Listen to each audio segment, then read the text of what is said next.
So our panel is all of the major COOs, principals, and owners of our NAI network here in Florida. The person to my immediate right, I didn't realize I was going to meet a saint today. St. Patrick Mahoney. St. Patrick, right here. NAI Realvest covers Orlando and Lakeland in those markets. Nik Schroth is all the way down, principal of NAI Southcoast. He's steward in Melbourne markets. And then we got Matthew Brown, who is COO of NAI Merin, Hunter, Codman, West Palm Beach, and Boca Raton markets. So welcome, everybody.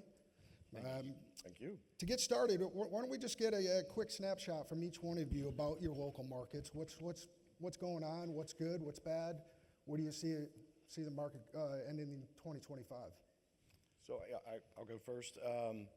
We cover from Jacksonville to Tampa, so Daytona Beach, Orlando, Polk County, and we have the house the mouse built, so we've got Mickey and all that kind of stuff. But really, what drives our economy is population growth. So single-family housing is really the driver of what happens in our market. It's been very strong. So, obviously builders are making deals to sell houses, but as long as the population keeps growing, Central Florida is very strong. I mean, I'll see, we're going to fill in what we call the I-4 corridor from Jacksonville to Tampa is going to be full. But what people don't really think about is from Orlando to the villages. If you go up the turnpike, that is all going to fill in. So we're continuing to fill that area as long as population keeps growing. So very bullish. Our market's doing great, and excited about what's going on in commercial real estate in Central Florida. Great. Matthew? Yeah, so West Palm Beach is certainly experiencing a lot of growth. We continue to see growth. I would say it's slowed a little bit since post-pandemic, but we have about 90,000 more residents in the county. You can see some of the growth in Ross-related has delivered one Flagler. It's a 270,000 square foot Class A office building, and that was 82% leased prior to being delivered January 2025. That building is now 95% occupied. So it's a primarily finance-related companies in that building, but I would say there's certainly more of a flight to quality in West Palm Beach, but just having a 270,000 square foot building lease up in 6 months is tremendous. Fantastic. Yeah, and to touch on our market, the Stewart Port St. Lucie Treasure Coast market as well as the Space Coast market, much like Orlando and West Palm, where we kind of thrive off that residential growth. The home builders have slowed a little bit lately in our market, but probably a macro issue, or in our opinion, more of a macro issue. Land availability is pretty, ample in our area versus, some of the tighter markets like West Palm. So we're bullish on the outlook, and I think things are looking good, albeit, stable. I would say the nice thing that we have that they're lacking in South Florida is land. Because we still have so much land up there, it's there's a lot of opportunity. Orlando never finds a border; it just kind of finds a new county to go. Right. Until you hit the swamps, stay out of the swamps. But other than that, that's great. I would add to that, Nick's market is a market where I think there's a lot more growth. If you look at some of the transactions that are occurring in South Florida, they're very tight. The cap rates are tight. It's tough to make money. So we're actually closing on a deal in 2 weeks, a retail center, Merritt Crossing, in Merritt Island, and that was a deal where we were able to get a grocery-anchored center at a 7 cap, 93% occupied with rental rate growth, and continued improvement in demographics from the Space Coast, space industry. So Nick's market is certainly a place where I see a lot of opportunity. Great. Patrick, talk to us about Epic Theme Park. Epic Universe. Thank God that thing finally opened up. COVID shut us all down up there for a little bit. Epic has been great. Had a record opening day. We obviously the theme parks are a lot of what drives Orlando, but beyond that, we've UCF is one of the largest colleges in the United States, so there's more than just the theme parks in Orlando, but it's definitely a driver of our economy, you know, drives, you know, population growth, you know, and we're glad to have the theme parks. I'm an annual pass holder, so I love them. Yeah. Big fan. How about, I know that downtown Orlando really was a slow mover coming out of the pandemic. How has that fared, and how are they, you know, what's the projections? Yeah, it's really struggling in downtown Orlando, but you know, when I come to places like Miami or you go to Atlanta, I mean, you can see it's there. The problem we have is the convention center is separate from downtown. So a lot of the industry has moved out to the convention center and the theme parks, and downtown Orlando is really suffering. There's some crime issues too in downtown Orlando, honestly, but I live a mile from downtown Orlando, so I'm still believing it, and I'm a big fan of it, but we've built one office building in 10 years. So our office occupancy rates are actually pretty high. I mean, we do pretty well, but it's from a lack of construction, really. But downtown Orlando has struggled, but I know a lot of business owners here down there, and I think there's a lot of opportunity. Nick, Matt hit a little bit on the Space Coast and what really the drivers are there, and how engineering and tech firms and really have been something that's offered, you know, that next level of sustainability. You see that continuing to go, or where do you see, you know, from your perspective? Yeah, I think so. I mean, you know, the Space Coast EDC does a great job of hosting events, and they're always, you know, very, very well attended by, you know, a lot of, you know, big name firms. And, you know, one of the things that I think separates the Space Coast from the Treasure Coast and, you know, kind of the two markets that we play in is, you know, you go up to the Space Coast and you start seeing the L3 Harrises, you start seeing the Grummans, and, you know, like big name companies that are occupying, you know, big spaces. And, you know, the Treasure Coast is a little bit sleepier. You build a 1 million square footer in the Treasure Coast, it's gonna take a little while to lease up, but you build 5,000 square feet and it'll be gone next weekend. So it's really kind of the tale of two different markets, and the Space Coast, I think, is one of those undervalued markets because you do have that, you know, economic security of government spending, of big corporations, of big investment. And so that's why it's a big part of our, you know, goals for the future. And we can see it from Orlando. Yeah. The rockets going off every single see it from my day. back. It's amazing. You know, Yeah. God bless Elon and SpaceX. Yeah. It's I mean, you know, and it wasn't too long ago that everything was shutting down over there. Right. So, you know, it's been quite a transformation and a pretty interesting story. Fantastic. And Matthew, how about West Palm being called the Wall Street of the South, with all that wealth generation? Yeah, we like that moniker. We're, you know, certainly all in on that. There's been 250 financial service companies that have come to primarily West Palm Beach, but also Palm Beach County. I can tell you that with all this Class A and trophy buildings that are, you know, under development, we've had 700,000 square feet of trophy delivered in the past few years. We have about 1.3 million square feet under development with related Ross 10 and 15 City Place. We also have Jeff Green's One West Palm. That's a two-building, 30-story project. One building will be 350,000 square feet of office. The other will be about, I think, 200 hotel rooms plus 89 luxury condos. So there's a lot. I think the companies that can afford that space are companies that are in New York that are moving down. So when the new shiny, you know, building opens and they can get a full floor and they get those views, you know, you're usually seeing Fortune 500, Fortune 1000 companies with several billions of AUM leasing those spaces. Another interesting part of that is because of the increase in rents going on in downtown West Palm Beach, we're starting to see some other markets like Palm Beach Gardens and the suburban area of West Palm starting to benefit as they're pricing other mid-sized companies out. So that's something that we're also looking forward to, and representing, you know, tenants, representing buildings, and that's an interesting side effect. Have you seen any flight back to the Northeast at all, you know, with New York being reactivated and really getting back on its feet? Have you seen any companies that have, you know? I would say not unless there's a failed startup and people are moving back home with their families, you know, probably not. You know, really, no. The answer is zero. Zero companies, zero noteworthy companies have actually moved back up north. So it's really just more so expansions down from New York. Chicago, GTCR, just leased 40,000 square feet at One Flagler. You know, Elliott Management's down here, .72. The list goes on and on. You know what, this, But I would Yeah. say that New York actually is rebounding. There's a 14% increase in leasing in Manhattan year over year, and that's so there are positive. There are some tailwinds going on in Manhattan right now. yeah. Yeah. For all you, this question, you know, because I feel it in Tampa, we need the Bright Line tremendously.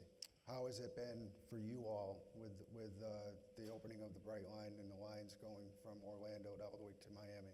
I am a huge fan. I took the Bright Line last night. You know, anytime I come down to South Florida, we take the Bright Line. I should be a commercial rep. I should get paid to rep the Bright Line because I am such a big fan. And it brings South Florida to Orlando. I mean, like I said before, we've got available land. You know, our expenses are lower. I'm interviewing people, you know, for employment, and they're moving from South Florida up to Central Florida because the cost is lower. But we're so interconnected now because of the Bright Line, and I can't wait for the Orlando to Tampa route. You know, my kids are in Tampa, St. Pete, and I can't wait to not have to deal with I-4 traffic between Orlando and Tampa and jump on the Bright Line. I'm a huge fan and a huge proponent of the Bright Line. Take it probably 5-6 times a year at least. Fantastic. What about impactful? I mean, Stewart's tried its best to screw up their station. I really hope that it gets there. I live about a mile from where they want to put it, so it would be a great addition. I had to drive to West Palm today to catch the Bright Line down to here. It'd be nice to cut that, you know, that 45-minute leg out of my trip down. But one of the things that I think would benefit Stewart a lot is you know, that Wall Street to the south moving to West Palm. If we had a station in Stewart, it would really unlock a lot of the living opportunities for the folks that are working at these big companies. I mean, I take my kids to the airport there, Witham Field, and I'll watch 30 or 40 jets land in an hour lunch, you know, sitting on the tailgate with the kids. And these aren't, you know, baby jets. These are big boys. And that's all, you know, credit of what's happening in West Palm. I mean, you look at, you know, Stephen Ross has a lot going on in downtown West Palm, but he's got a full golf course out in Western Martin County, you know, golf club, Apogee, and the Discovery Land folks with their Atlantic Fields project. I mean, there's a lot of stuff in Martin County that's happening because of West Palm, and Bright Line would really just connect those two, and it's a shame that it hasn't happened yet, but it'll get there. Did you take the Bright Line? I actually did also take the Bright Line, so, you know, I think it's something that certainly is integral in terms of helping to bring and relocate companies here to, you know, an improvement in infrastructure. It doesn't stop there. You know, there's also infrastructure improvements needed in healthcare, in education. Those have been two areas, particularly schooling, private schooling, that have kept some companies and CEOs from fully relocating. So there are some efforts underway. But back to the Bright Line, fantastic. If you don't have it, you want it. And I would say that there's been a spur of development around the stations. You see that around West Palm Beach with 360 Rosemary went up next door. There was also a senior living watermark that was developed in 2022. And then even in other locations in Boca, there's a lot of development planned around the station. So it's a tremendous economic, has a tremendous economic impact. Yeah, and like you, can't wait for it to go to Tampa. Oh, that's going to be great. But we had a lively discussion during lunch about interest rates and lender requirements and all of that. So I'm going to get out of the way because you guys had some really good points, and I think somebody's going to make a prediction. Oh, yeah. 100 basis points reduction between now and the end of the year. I'm putting that one down there. I see it happening. I'm a believer. I'm absolutely a believer that it's gonna happen. Well, you could speak to the debt issues. Right? Yeah. I mean, we're trying to refinance an office building, and it's hard. I mean, but things are loosening up right now. Absolutely. In the past 2 years, there really has been very little capital for office.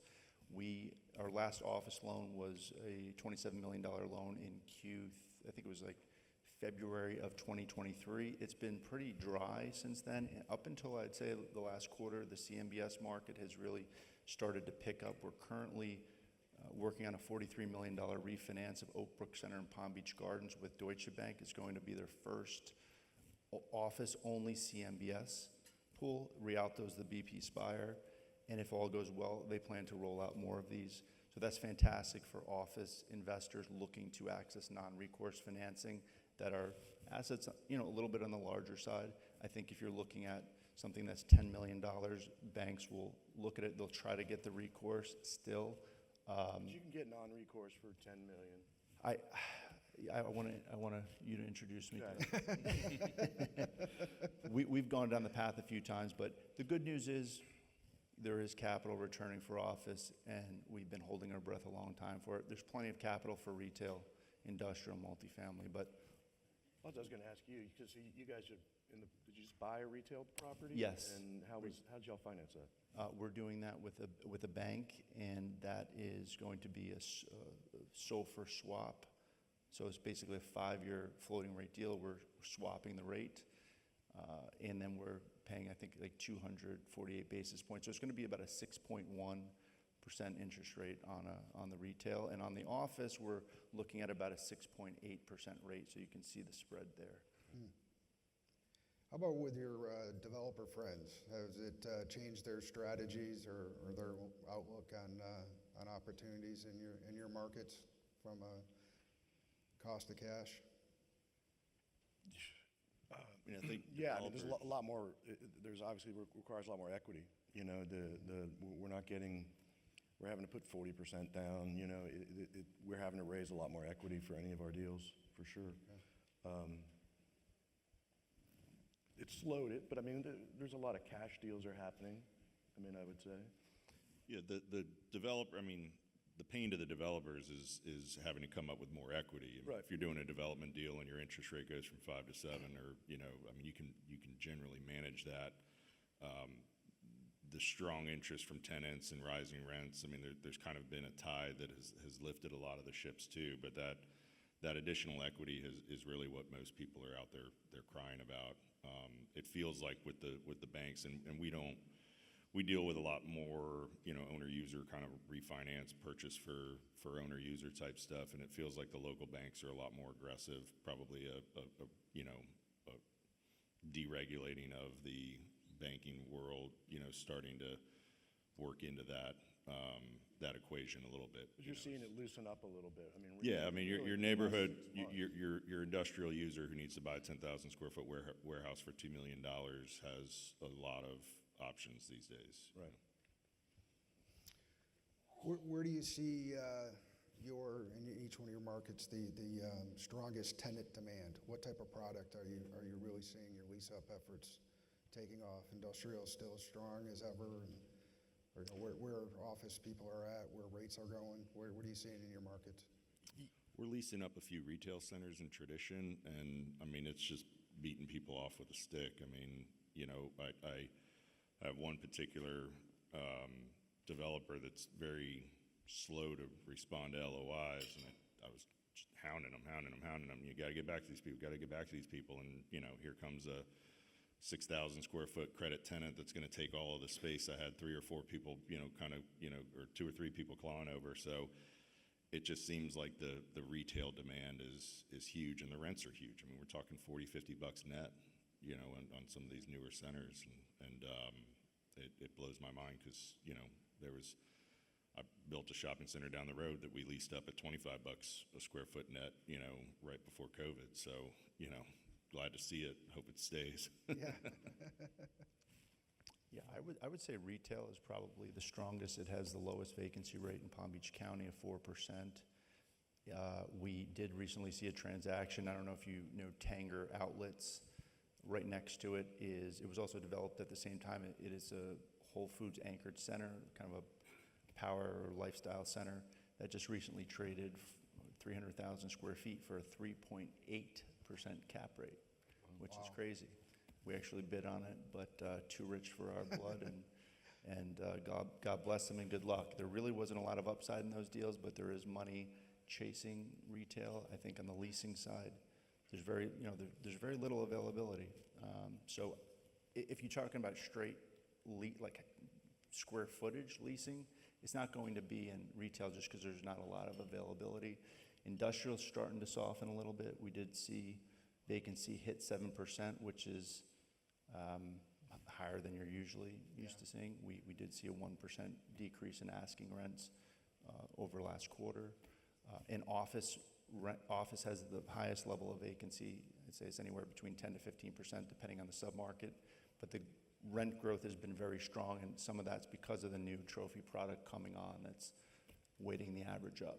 Matt, is West Palm still kind of the tale of two offices? Like you have your Class A stuff, and then that you can't get enough of, and then your Class C stuff that's 20, 30 years old, needs a $80 TI refit, and nobody wants to spend the money. That's right. So One Clear Lake was an example of a 200,000 square foot office building that recently sold to James. I think it's James Bradford. I think it might be messing that up. Chicago, Bradford Allen. They bought that. I understand they bought that deal all cash. That's a 63% occupied deal. That building is in downtown on the western edge. It's been 63% occupied for several years. So they're going to invest $10 million into the building, and we'll see how that goes. But yes, it's been a tale of two offices, two office markets with the trophy, with the older product. There is pricing out in CBD, pushing out. We're benefiting from it. We're seeing it in Palm Beach Gardens. We're seeing a flight to quality, but lower rates. So, Yeah, I guess ours is similar. I mean, office and industrial, if it's, the vacancy rates are almost all large vacancies. It's 500,000, 1 million square foot vacancies. If there's something small, it's leasing up like that.